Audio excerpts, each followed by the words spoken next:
Kung ang isang babae ay nagdududa na siya ay maaaring buntis, ang pinakamadaling paraan para ito ay makumpirma ay ang paggamit ng pregnancy test. Ngunit bago pa man makumpirma ng pregnancy test ang pagbubuntis, huwag kaligtaan na mayroon ding mga paunang senyales na mararanasan ang mga kababaihan sa kanilang pagbubuntis. Bago natin simulan ang video na ito, huwag kalimutan mag-subscribe sa aming channel para sa mga health and love life lessons at huwag kalimutan pindutin ang bell button para lagi maging updated sa aming mga bagong videos. Kung bibigyang pansin lamang ang mga senyales na ito, maaaring agad nang matiyak ang pagbubuntis. Una, paglambot at pananakit ng suso. Isa sa mga pangunahing senyales ng pagbubuntis na mararanasan ng babae ay ang kakaibang pakiramdam sa kanyang suso. Ang suso ay parang lumalaki, mas malambot at sumasakit. May pakiramdam din na parang bumibikat at masiksik ang mga suso at ang mga utong ay lumalaki din at mas umiitim. Ang pagbabago sa suso ay konektado sa pagtaas ng level ng progesterone sa katawan ng babae sa kanyang pagbubuntis. Pangalawa, madaling pagkapagod. Dahil pa rin sa mataas na level ng progesterone sa katawan,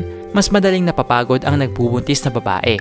Madalas niyang naisin ang pagtulog ng mahabang oras. Pangatlo, madaling pagkainis. Ang babaeng nagbubuntis ay madali ring mainis kahit sa mga simpleng bagay lang. Maging ang emosyon ng isang babae ay epektado pa rin kasi ng mga hormone sa katawan dulot ng pagbubuntis. Pang-apat, madalas na pagkahilo.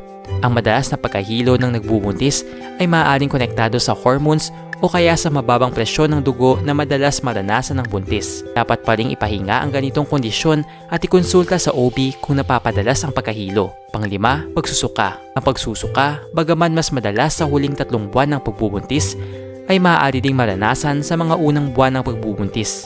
Upang maiwasan ito, kinakailangan ang madalas na pag-inom ng tubig at madalas ngunit kakaunting pagkain ng pagkaing mayaman sa protina. Pang-anim, pagiging sensitibo sa mga pagkain. Sa pagbubuntis, mas nagiging matalas ang pangamoy, kaya naman nagiging sensitibo sa mga pagkain. Bukod pa rito, maaaring magbago din ang panlasa ng buntis. Ito ang dahilan kung bakit nagiging mapili sa pagkain ng buntis. Pang-pito, madalas na pag-ihi. Sa pagbubuntis din, mas tumataas ang produksyon ng ihi. Bukod pa rito, mas madalas ding maipit ang pantog ng mas malaking matres ng buntis. Dahil sa mga ito, di hamak na mas madalas ang pag-ihi na nararanasan ng buntis. Pang-walo, pananakit ng puson. Ang pananakit ng puson o cramps ay maaaring maranasan sa unang 2 linggo ng pagbubuntis dahil ito sa pagkapit ng na-fertilize na itlog ng babae sa matres. Pang-siyam, spotting. Maaaring makaranas ng spotting o patak-patak na dugo sa pagbubuntis.